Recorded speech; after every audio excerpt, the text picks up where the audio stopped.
Dictation number 1। गति 100 शब्द प्रति मिनट। डिक्टेशन स्टार्ट होगी 3 सेकंड बाद।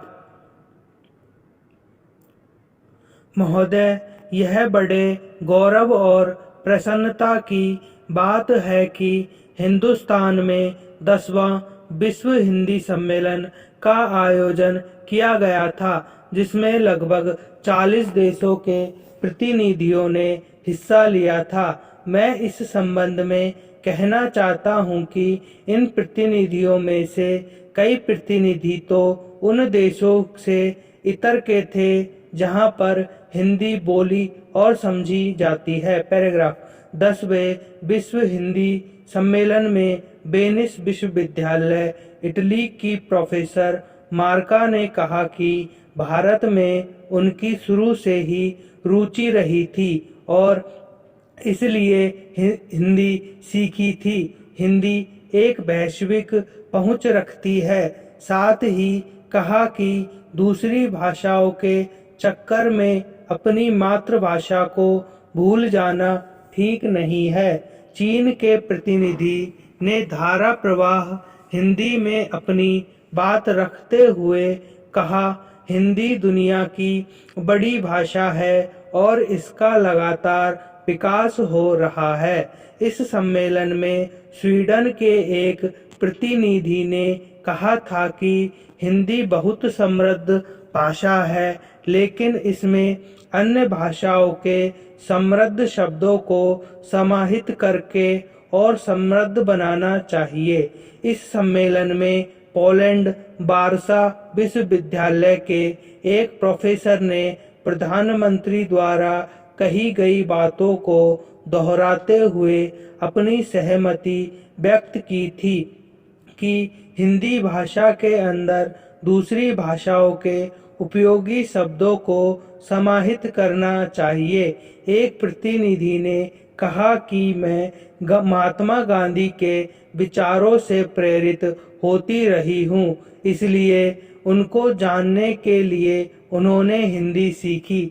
आजकल हमारे यहाँ हिंदी और हिंदी की फिल्में बहुत लोकप्रिय हो रही है। पैराग्राफ। विश्व हिंदी सम्मेलन में विदेश नीति विषय पर एक समानांतर सत्र का आयोजन किया गया था, जिसमें विशेषज्ञों द्वारा जोर देते हुए कहा कि विदेश नीति में इसका अधिक से अधिक प्रयोग किया जाना चाहिए था। एक वरिष्ठ पत्रकार ने प्रशंसा करते हुए कहा था कि विदेश मंत्रालय में बीते 1 वर्ष से हिंदी का प्रयोग काफी बढ़ रहा है। अब विदेश मंत्रालय में मौलिक हिंदी का लेखन होने लगा है। उन्होंने विदेश मंत्रालय की वेबसाइट पर मौलिक हिंदी लेखन को और बढ़ाने की आवश्यकता जताई और क्षेत्रीय भाषाओं में भी जानकारी उपलब्ध करवाने का सुझाव दिया। उन्होंने यह भी कहा कि प्रधानमंत्री और विदेश मंत्री हिंदी में बोल रहे हैं, लेकिन विदेश मंत्रालय के अधिकारी आज भी अंग्रेजी ज़्यादा बोलते हैं। पैराग्राफ। अध्यक्ष महोदय, मैं सिंचाई विभाग से संबंधित प्रश्न उठाना चाहता हूँ। महोदय, मेरा पहला प्रश्न यह है कि मेरे विधानसभा विकास खंड के अंतर्गत 2 स्टॉप डैम कई वर्ष पहले बनाए गए थे। उनमें से एक स्टॉप डैम में पानी रोकने के लिए गेट नहीं लगे हैं। गेट के अभाव में पानी एकत्र नहीं हो पा रहा है। यदि पहले से तालाब में गेट लगे होते तो पानी इकट्ठा हो जाता और किसानों को सही वक्त पर सिंचाई के लिए पानी मिल जाता। महोदय, फसल सींचने के लिए पानी की जरूरत होती है। पानी नहीं मिलने के कारण उपज अच्छी नहीं हो पा रही है और किसानों को प्रकृति पर निर्भर रहना पड़ता है। अतः मेरा अनुरोध है कि स्टॉप डैम बनाते समय ही गेट लगा दिए जाए तो किसानों को इस समस्या से निजात मिल जाती और किसानों को इस समस्या का सामना नहीं करना पड़ेगा। स्टॉप डैम में गेट लगने से शासन का जो मूल उद्देश्य है उसका पूरा पूरा लाभ किसानों को मिल सकेगा। उद्देश्य की भावना के अनुसार काम न होने से किसानों को लाभ नहीं मिल रहा है। पैराग्राफ। मेरे यहाँ एक और बड़ा तालाब है जो काफी बन चुका है। साल भर से निर्माण कार्य बंद पड़ा हुआ है। जो 80% कार्य साल भर में पहले हो चुका था वह बेकार हो रहा है। किसानों ने अपने मुखिया को बताया था और सरपंच के माध्यम से इस बात की शिकायत प्राप्त हुई है कि वन विभाग की अनुमति नहीं मिलने के कारण एक तरफ की दीवार नहीं बन पा रही है। इस दीवार के कारण जनता को इसका लाभ नहीं मिल पा रहा है तथा इससे होने वाली सिंचाई भी प्रभावित हो रही है। पूर्व में लगाई गई लगभग 20 लाख रुपए की राशि भी बेकार हो रही है।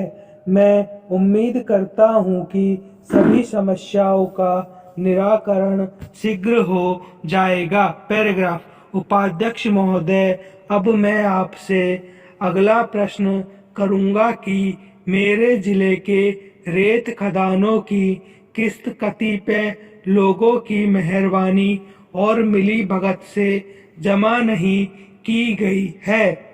ऐसी लगभग 10 खदानें हो सकती है जिनका अनुबंध ही नहीं किया गया।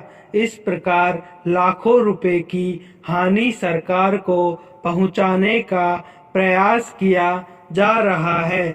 जिले के खदानों के माध्यम से जो रॉयल्टी ग्राम पंचायत को प्राप्त होती थी वह नहीं मिल पा रही है। रॉयल्टी प्राप्त नहीं होने के संबंध में सरपंचों द्वारा शिकायत की गई है। जांच और कार्रवाई नहीं होने के कारण शासन प्रशासन के प्रति खतरनाक रोष व्याप्त है। पैराग्राफ। मान्यवर केंद्रीय मंत्रिमंडल ने आज उत्तर प्रदेश में राष्ट्रपति शासन की अवधि 17 अप्रैल से 6 महीने तक के लिए और बढ़ाने का फैसला किया है। विश्वस्त सूत्रों के अनुसार आज यह जानकारी दी गई कि उत्तर प्रदेश में राष्ट्रपति शासन की वर्तमान 6 महीने की अवधि 16 अप्रैल को समाप्त होने जा रही है। उच्चतम न्यायालय में यह मामला लंबित है, इसलिए इस मामले को ध्यान में रखते हुए मंत्रिमंडल ने यह फैसला किया है। आपको पता ही होगा कि इलाहाबाद उच्च न्यायालय राज्य में राष्ट्रपति शासन लागू करने की घोषणा को पूर्व में निरस्त कर चुका है। फिर इसे उच्चतम न्यायालय में चुनौती दी गई थी, जहां पर यह मामला विचाराधीन रखा गया। पैराग्राफ। उच्चतम न्यायालय ने इलाहाबाद उच्च न्यायालय के फैसले पर रोक लगाते हुए केंद्र सरकार को निर्देश दिया था कि वह उत्तर प्रदेश विधानसभा को भंग न करके वहां सरकार के गठन की संभावना का पता लगाए।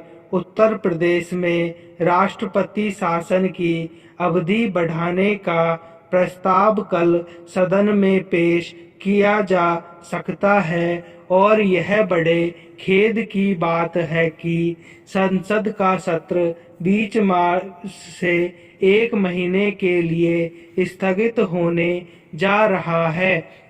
इसलिए मंत्रिमंडल ने इसी बात को ध्यान में रखते हुए राज्य में राष्ट्रपति शासन की अवधि बढ़ाने का फैसला आज ही कर लिया है। सूत्रों के अनुसार यदि इस दौरान उच्चतम न्यायालय का कोई आदेश प्राप्त होता है तो उस निर्देश पर कार्रवाई करने को भी सरकार तैयार रहेगी। उत्तर प्रदेश में विधानसभा के चुनाव के बाद किसी राजनीतिक पार्टी या गठजोड़ द्वारा सरकार बनाने में विफल रहने के कारण गत वर्ष अक्टूबर में राष्ट्रपति शासन लागू किया गया था। अब वहां सरकार का गठन किया जा चुका है। संपूर्ण